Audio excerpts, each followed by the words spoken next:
Assalamualaikum warahmatullahi wabarakatuh.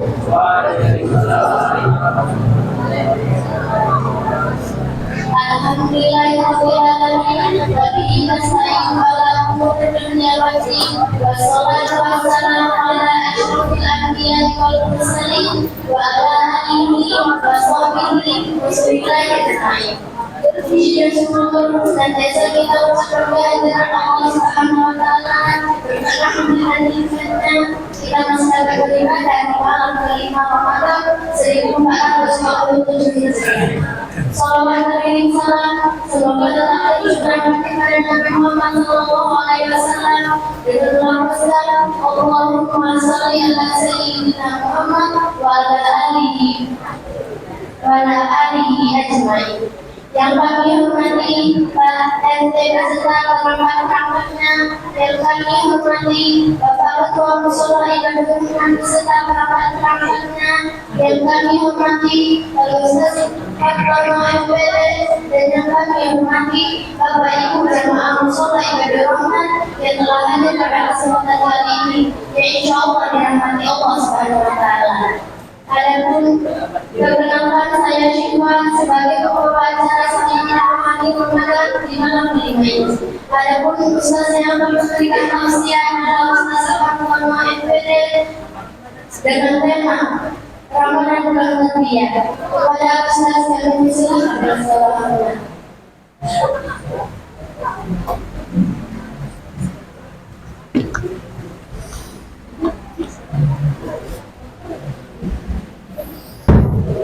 Bismillahirrahmanirrahim.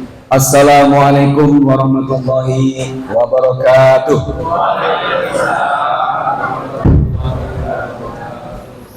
Alhamdulillah alladzi anzala sakinata fi qulubil mu'minin liyazdadu imanan ma'a imanihim walillahi junudus samawati wal ard wa kana Allahu aliman hakim.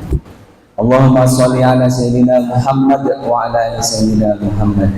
Ya ayyuhalladzina amanu taqullaha wal tanzur nafsum ma qaddamat lighad wattaqullaha innallaha khabirun bima ta'malun.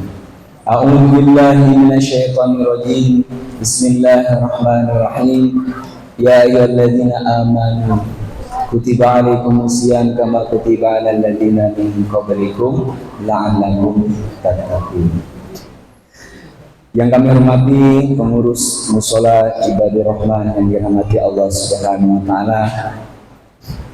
Kemudian yang kami hormati panitia Amalia Ramadan di Mushola Ibadah Rahman di tahun 1447 Hijriah ini. Kemudian yang kita hormati juga tokoh-tokoh masyarakat, para orang tua kami, Bapak Ibu, dan seluruh jamaah Mushola Ibadah Rahman yang dirahmati Allah Subhanahu wa taala. Bersyukur kembali kepada Allah Subhanahu wa taala di malam hari ini.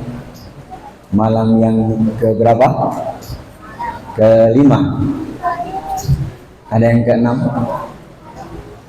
Kita bersyukur karena Allah masih mempertemukan kita Bapak Ibu dengan Syahrul Tarbiyah, dengan bulan Ramadan, dengan bulan yang selama ini kita rindu-rindukan. Bahkan doa kita waktu Ramadan tahun lalu, kayaknya saya dulu dapat jadwal juga di sini. Kita bermohon mudah-mudahan Bapak Ibu kita berjumpa Ramadan tahun depan. Tahun depan itu hari ini. Alhamdulillah. Kalau hari ini Bapak Ibu masih melihat para ustadz-ustadz IKAD yang berdiri di sini sebagaimana tahun dulu, berarti kita bersyukur karena Allah masih memperkenankan kita dengan bulan yang di dalamnya ada malam yang lebih baik dari 1000 bulan, malam Lailatul Qadar. Insyaallah kita semuanya ingin mendapatkan malam Lailatul Qadar ya Bapak Ibu. Pengen ya? Ya. Kalau saya bilang ya Allah, kami ingin mendapatkan malam Lailatul Qadar. Amin kan ya? Ya Allah, kami ingin mendapatkan malam Lailatul Qadar. Insya Allah, ya. Dengan doa-doa kita semuanya, pasti di malam Lailatul Qadar itu pasti ada. Ya, di 29 hari atau 39 hari itu pasti ada satu malam yang namanya malam Lailatul Qadar. Masalahnya kita termasuk orang yang dipilih atau tidak, itu masalah. Dan mudah-mudahan berniat kita mulai detik ini sampai malam-malam selanjutnya, bermohon kita Bapak Ibu yang kita tidak tahu, ya, Lailatul Qadar itu 83 tahun, setara dengan 83 tahun.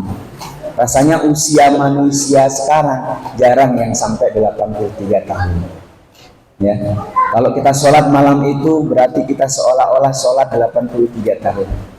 Bapak Ibu yang dirahmati Allah Subhanahu wa taala, kita bersolat kepada uswatun hasanah kita Rasulullah sallallahu alaihi wasallam.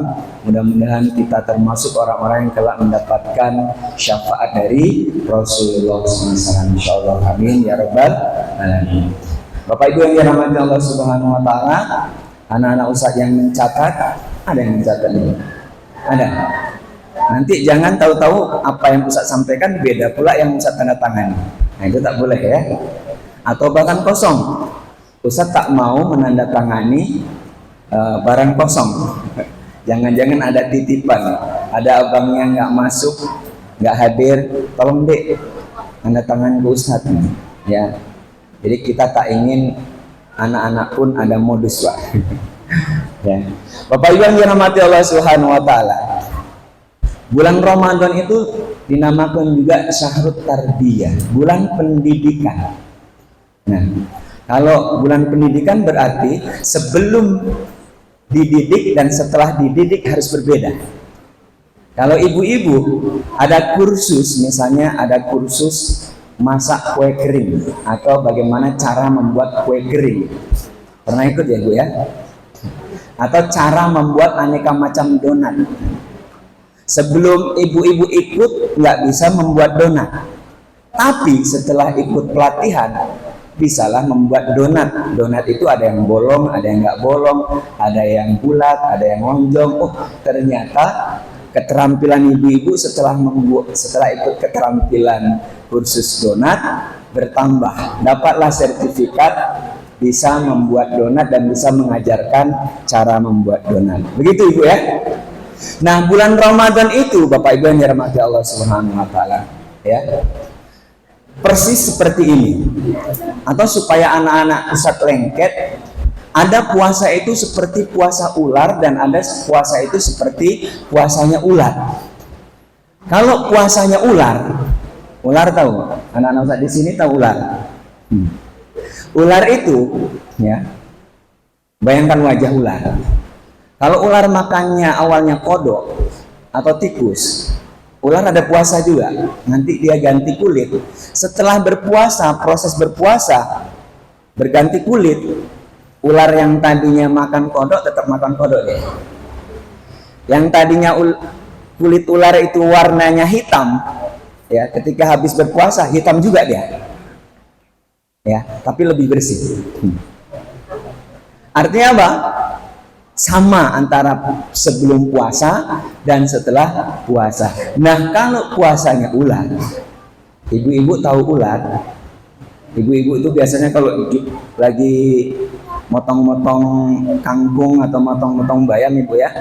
Kabarnya bayam yang sehat itu kalau ada ulatnya, Bu. Malahan kalau bersih, utuh, itu ragu kita. Karena banyak pestisidanya pasti, ya. Tapi itu pula, kalau banyak ulatnya, ya resikonya sayurnya campur ulat. Tapi nggak apa-apa, ya. Jambu saja dimakan ulat, ya. Tapi kalau kemakan nggak apa-apa. Nah, ulat itu barang yang menjijikan, hewan yang menjijikan, Bapak Ibu, dan membahayakan juga. Ya, berubahlah dia menjadi kepompong. Waktu saya kecil itu suka nyari daun-daun pisang. Biasanya ada yang bergulung, Pak, warnanya coklat atau kuning. Itu kalau kita buka ada ulatnya warna putih, ya. atau nanti warnanya agak-agak coklat, itu berarti dia sudah berubah jadi kepompong. Di masa itu dia tidak makan dan tidak minum. Ulat, semasa ulat itu pekerjaannya merusak, ya, hingga di tanaman cabai dirusaknya. Tanaman-tanaman ibu yang di rumah itu kalau ada ulat habis dia, ya. Jambu-jambu dimakan ulat habis juga. Dia merusak, menjijikkan, tapi kemudian dia berkuasa di saat menjadi kepompong. Kemudian apa Bapak Ibu? Anak-anak Ustadz, kalau sehabis ulat jadi apa? Setelah ulat kan kepompong. Setelah kepompong jadi apa? Kupu-kupu. Anak-anak yang belajar biologi ya. Ternyata apa? Kupu-kupu itu menjadi makhluk yang dikejar-kejar, Pak. Setelah tadi dijauhi, menjijikkan, membahayakan, yang makanannya daun-daun merusak, setelah berubah ya dari kepompong menjadi kupu-kupu, menjadi makhluk yang indah dan dikejar-kejar. Jalannya tidak lagi merayap, tapi jalannya sekarang sudah bisa terbang. Awalnya geraknya terbatas, setelah jadi kupu-kupu dia bisa terbang kemana-mana. Dan tahukah kita, banyak buah dibantu penyerbukannya, bunga-bunga dibantu penyerbukannya oleh kupu-kupu yang terbang. Berarti apa? Dia bermanfaat untuk kehidupan sekitarnya. Oleh karenanya, anak-anak Ustadz, ya, tarbiyah di bulan Ramadan ini, ya, Ustadz singkat dengan MBG. Tahu MBG? Ini supaya anak-anak kita lengket, Pak. Setiap hari dapat MBG di sekolah. Kabarnya besok Senin, ya, anak-anak Ustadz tetap dapat MBG, ya. Bayangkan anak-anak kita puasa dapat MBG, Pak. Mudah-mudahan jangan batal pula ya. Nanti dapat MBG minum pula susunya dia. Dikasih makanan-makanan kering dan bisa dibawa. MBG, M pertama, melatih ketakwaan kita kepada Allah Subhanahu wa taala. Ini enak nanti anak-anak Ustadz mencatatnya. M, melatih ketakwaan kepada Allah Subhanahu wa taala. Anak-anak Ustadz, kita puasa ini kan nggak ada yang tahu. Anak-anak Ustadz yang di sini, bapak-bapak, ibu-ibu juga, masing-masing kita tak ada yang tahu kalau masing-masing kita ini berpuasa. Mana tahu bapak wudhu tadi siang gitu ya, sambil menghirup-hirup sedikit, itu nggak ada yang tahu. Tapi kenapa kok tidak kita lakukan? Itu karena kita merasa diawasi oleh Allah Subhanahu wa taala. Itu nilai ketakwaannya. Dan ini kita latihkan. Ibu-ibu kan bisa aja sambil masak, icip-icip sedikit nggak apa-apa, ya. Katanya kalau icip di lidah aja nggak apa-apa Ustaz, tapi tanggung. Nah, telan lah agak. Bapak nggak akan tahu ibu kalau ibu cicip-cicip, agak-agak 2 sendok gitu. Tapi hebatnya ibu-ibu Pak ya, puasa tapi makanannya tetap enak Pak ya. Apa tuh rahasianya? Berarti ibu-ibu sudah terlatih. Nah itulah latihan kita, ya. Masa ibu-ibu 30 tahun masak hanya gara-gara Ramadan nggak pandai masak? Berarti ibu-ibu sudah terlatih. Begitulah kita, Bapak Ibu, kita dilatih nilai ketakwaan kita. Meskipun orang tidak melihat kita, tapi kita tidak membatalkan puasa kita. Anak-anak Ustadz nggak ada yang batal kan? Ya, enggak ya? Nah, termasuklah besok kalau dapat MBG. Gurunya di sekolah nggak tahu kalau anak-anak Ustadz itu puasa atau tidak, ya. Kalau mulutnya nanti dilap-lap kering gitu. Tapi anak-anak Ustadz tak lakukan itu. Kenapa? Takut karena Allah melihat kita. Itu namanya muraqabatullah, merasa diri kita diawasi oleh Allah. Bapak Ibu, kalaupun musola ini nggak ada CCTV-nya, nggak bakalan sendal hilang. Tadi subuh di masjid kami di Al-Fajar di Garuda Sakti itu motornya hilang, Pak. Karena apa? Beberapa hari yang sebelumnya kota infak kami itu dimaling, CCTV-nya, servernya dimaling juga. Hebat maling sekarang, Pak. Bukan CCTV-nya yang ditutupin, tapi servernya. Server itu otaknya kamera. Ya, jadi kalau servernya diambil ya nggak berfungsi lagi kameranya. Hilanglah kotak infak kami. Tapi beberapa sebelum Ramadan. Tadi subuh hilang motornya. Ya, itu karena apa? Yang punya muraqabatullah cuma jamaah masjidnya, yang di lingkungannya ya mungkin nggak puasa mereka. Ya. Nah, Bapak Ibu ini ya, melatih nilai ketakwaan. MD. B-nya berlatih disiplin. Bapak Ibu yang dirahmati Allah Subhanahu wa taala. Kita ini sebenarnya latihan disiplin. Sholat harus tepat waktu. Ya. Apalagi berbuka, kalau sudah saatnya berbuka, jangan sok-sokan kita lah ngasih kuat. Sunnah berbuka itu menyegerakan berbuka, Bapak Ibu. Jangan aku masih kuat nanti aja lah gitu. Ya. Mentang-mentang masih kuat nggak berbuka. Sunnahnya menyegerakan berbuka. Kapan? Saat azan maghrib. Kemudian sahur juga begitu. Ya. Saatnya sahur juga begitu Pak, jangan jam 12 makan sahur, itu nggak disiplin juga ya. Karena apa? Kalau berbuka itu mempercepat berbuka, kalau sahur memperlambat makan sahur. Tapi jangan pula pas gitu, itu sudah lain pula ininya. Tapi masih boleh makan, boleh ya. Kalau dulu saya waktu kecil-kecil takut tuh, kalau udah sirene nggak berani makan lagi. Tapi sekarang karena sudah banyak pencerahan, masih boleh Pak ya. Sirene itu, tapi jangan pula ada kopi segelas itu, ada rokok sebungkus itu. Nanti lama pula ya. Nah ini melatih kedisiplinan. Anak-anak Ustadz ya. Kalau saatnya sholat, kita berangkat sholat. Saatnya main, ya main. Ya. Jangan saatnya sholat main, ya. Nanti dibalik-balik ya. Nah itu melatih kedisiplinan kita ya.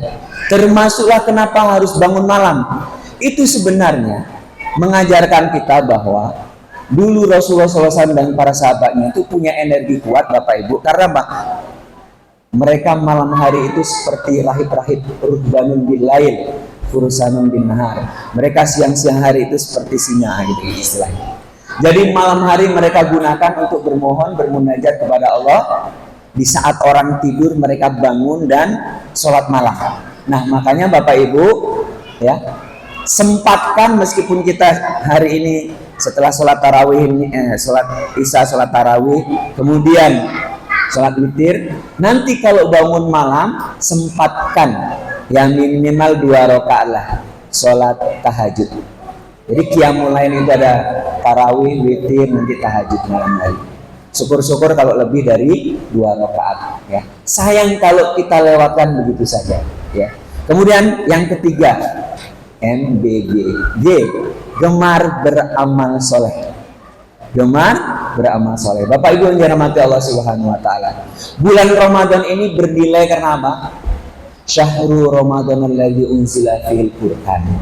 Bulan diturunkannya Al-Quran. Tidak ada di bulan yang lain kecuali bulan Ramadan inilah diturunkannya Al-Quran. Oleh karenanya banyak-banyaklah kita beramal soleh, berinteraksi terutama dengan Al-Quran. Hari-hari kita habiskan dengan Al-Quran ya. Mudah-mudahan ini menjadi momentum bagi kita untuk bisa memperbaiki diri. Kemudian juga gemar beramal soleh itu kita juga gemar berbagi kepada saudara-saudara kita yang membutuhkan ya. Berbagi takjil, berbagi perbukaan ya, berbagi makanan ya, bersedekah dan seterusnya. Dan ini adalah sarana latihan kita.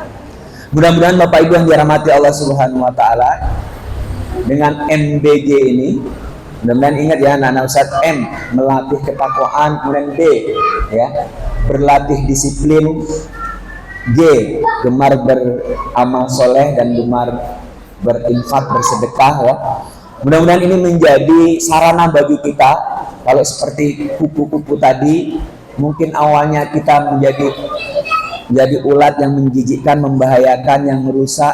Setelah berproses, kita berubah menjadi makhluk baru, kupu-kupu yang bisa terbang, indah, yang bermanfaat bagi lingkungan kita insya Allah.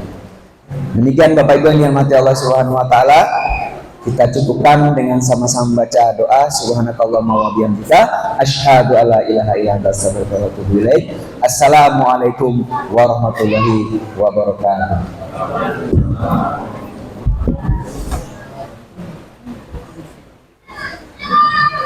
Terima kasih dan mengucapkan kepada Ustaz yang telah memberikan tausiah. Semoga apa yang disampaikan kepada kita terapkan dan amalkan dalam kehidupan sehari-hari.